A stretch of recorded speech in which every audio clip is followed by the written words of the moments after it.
She yelled, "You're being so controlling." When I set a boundary about her friends, I replied, "You're right." Then I removed myself and my wallet from the equation. Suddenly, her supportive friends disappeared.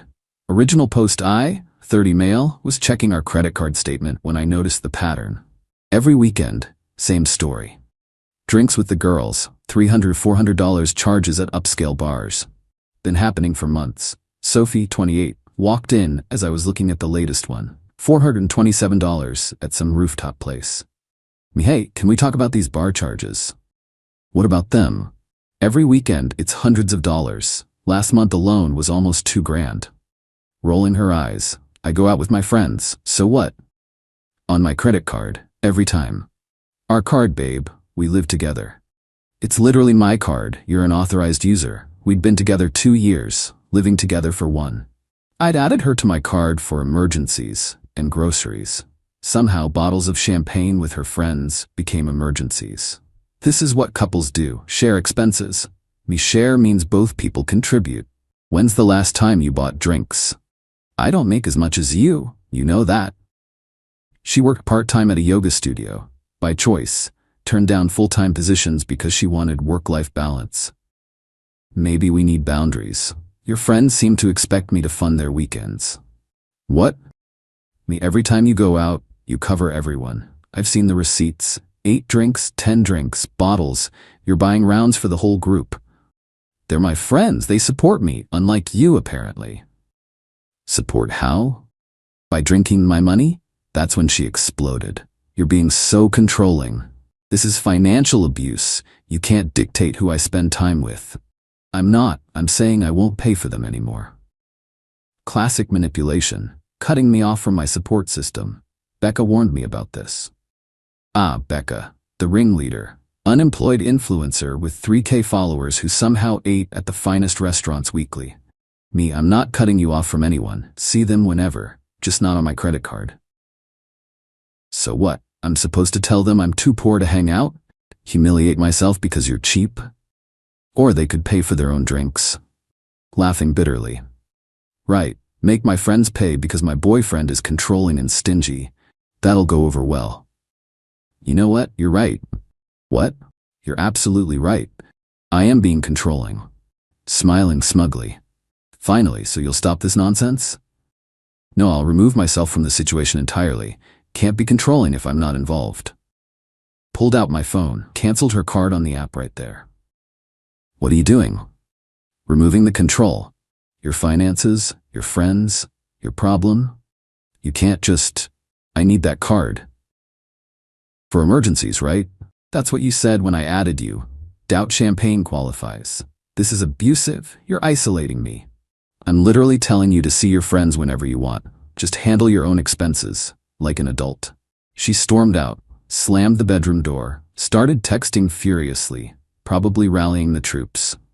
Update 1, the fallout 1 week later. The friend group's response was immediate and predictable. Sophie's phone blew up with messages. I saw some when she left it unlocked.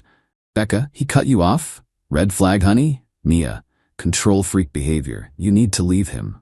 Jim, my ex did this. It's how abuse starts. Stay strong. They planned an emergency girls' night for Friday to support Sophie through this trauma. Friday came. Sophie got dressed up, full makeup, designer dress I'd bought her for her birthday. Sophie, I'm going out. Don't wait up. Have fun. Got cash? I'll figure it out. She left confident, came back 2 hours later, furious. Happy now? Me, what happened? They expected me to pay, said since my rich boyfriend cut me off, it was my turn to cover drinks. Me, and? I only had $60. That's like 2 cocktails there. I was humiliated. Thought they were supporting you? Becca said I was being dramatic about the card thing, that I should have saved money from all the times you paid. Me, so they knew you were paying with my money? Of course they knew. I told them I had a generous boyfriend. The entitlement was staggering. They'd been explicitly using me as their weekend ATM. This is your fault. You've ruined my friendships. By not paying for them anymore? Yes. Weekend 2 was even better. Sophie scraped together $100 from her yoga earnings, went out Saturday, came back in tears. Sophie, they left me. Went to another bar because I couldn't afford the second round. They abandoned you? Said I was being a downer, that if I couldn't keep up financially, maybe I should stay home. Me, wow, such supportive friends. Shut up, you did this. By week 3, the invites stopped coming. Her support system was ghost mode. Sophie started staying home weekends, sulking, posting passive-aggressive quotes about fake friends and knowing your worth. Zero self-awareness that she'd been the fake friend with my credit card. Update 2, the escalation. 1 month later. Sophie's solution to losing her party friends? Find new ones, with a twist. Started going to networking events at hotel bars, coming home with business cards from older men, potential investors for her wellness brand. She suddenly had. Wellness brand. I'm gonna be a lifestyle coach. These men have connections. Sure they did. To their wallets, which they opened freely for a pretty 28-year-old in a tight dress. She'd come home tipsy, bragging. Richard bought our whole table Dom Perignon, said I had entrepreneurial energy. Richard, who's texting you at midnight about private coaching sessions? You're jealous. At least someone appreciates my potential. Let her run with it. These dudes would learn soon enough. Meanwhile, the original friend group started fracturing. Without their weekly sponsor, me, tensions emerged. Jenna texted Sophie, Becca's been talking shit, says you were always cheap, just hid it behind your boyfriend. Mia, can you believe Becca asked me to pay her back for my birthday dinner last year? When you paid? The rats were eating each other. But Sophie's new networking strategy backfired spectacularly. Came home one night, makeup smeared, furious. That creep. Which one? Richard. He expected something for all those drinks. Shocking. A 55-year-old man buying bottles for a woman half his age wanted something. It's not funny. He got handsy when I mentioned investment terms. So he wasn't interested in your wellness brand. Stop. This is serious. I can't go back to those events now. Why not? Thought you were building connections. They all talk. Richard told everyone that I led him on. Her reputation in that circuit burned fast. I need access to funds, Brian. For a real business, then people will take me seriously. Get a full-time job, save money, fund it yourself. That'll take forever. Just give me a small loan, $10K to start. No. You're sabotaging my dreams. First my friends, now my career. Me. Your friends disappeared when the free drinks did. Your career was letting old men think they had a shot. Neither were my fault. She threw a wine glass. Missed. It shattered against the wall. I hate what you've turned me into. I haven't turned you into anything. I just stopped funding the fantasy. Update 3. The desperation. 6 weeks later. Sophie got desperate, started selling things, designer bags, shoes, jewelry, all gifts from me over 2 years. Saw them pop up on marketplace apps, priced to move. Sophie, decluttering. Minimalism is very in. That's your Valentino bag for $500. It cost me $3,000. Things don't matter, experiences do. Me, like the brunches you can afford now? She managed maybe 2 weeks of mimosa money. Then that dried up too. The supportive friends? Completely MIA. Becca unfollowed her on Instagram. Mia started hanging with a new girl who mysteriously always paid. Jenna got a boyfriend and vanished into couple dom. Sophie's feeds went from champagne flutes and skyline views to motivational quotes and sunset photos from our apartment. Then came the nuclear option. Sophie, I've been thinking, we should get married. Almost choked on coffee. What? Sophie, we've been together 2 years. It's time, plus shared finances would solve everything. You want to marry me for my credit cards? No, I love you. But also, security is important for both of us. Me, what do I get out of this security? A wife, someone who loves you, who loved me more when I was paying for her lifestyle. That's not fair. I've grown. This experience taught me about fake friends. Did it though? Or are you just out of options? She actually got on one knee, in our kitchen, in pajamas. Brian Mitchell, will you marry me? No, no, no. Also, I think you should move out. The shock on her face, priceless. You're breaking up with me? We've been broken for weeks. You're just here because you can't afford your own place. Where will I go? Remember your supportive friends? Maybe they have a couch. You know they won't help me. Yeah, I do. Funny how that works. Final update: 3 months later, Sophie moved back with her parents. 28 years old, going home because she couldn't fund her lifestyle solo.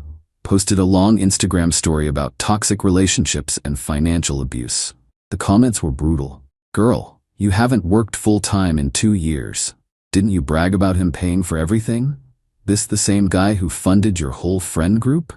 She deleted it within hours. Her friends? Becca found a new target. Some crypto guy who thinks he's the next big thing. Posted a story last week. So blessed to have friends who value me. Tagged everyone except Sophie. Mia works at a juice bar now. Actual job. Posts about honest work and building something real. Still goes out, just Applebee's instead of Skyline bars. Jenna messaged me last month, apologized for calling me controlling.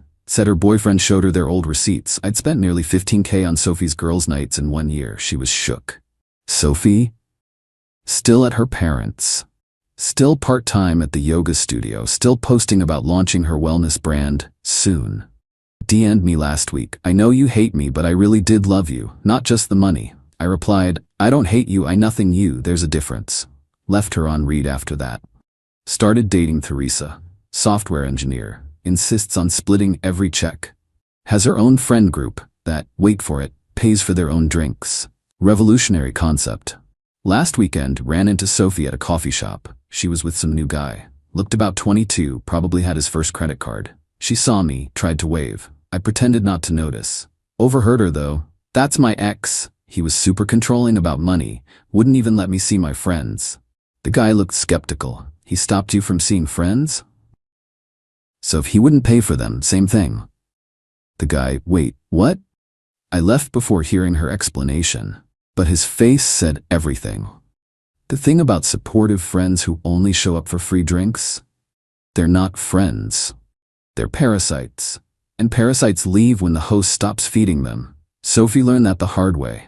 Her support system was just a bar tab I was paying. Now she gets to explain to every new guy why she has no close friends and lives with mom and dad. But hey, at least I'm not being controlling anymore. Funny how my boundary became her reality check. Turns out I wasn't isolating her from friends. I was subsidizing strangers who couldn't even remember her last name when the champagne stopped flowing. Best 15-calorie lesson I ever taught. Not for me, I knew exactly what I was paying for her. Update: since some asked, yes, I knew what was happening earlier. But sometimes you have to let people show you exactly who they are.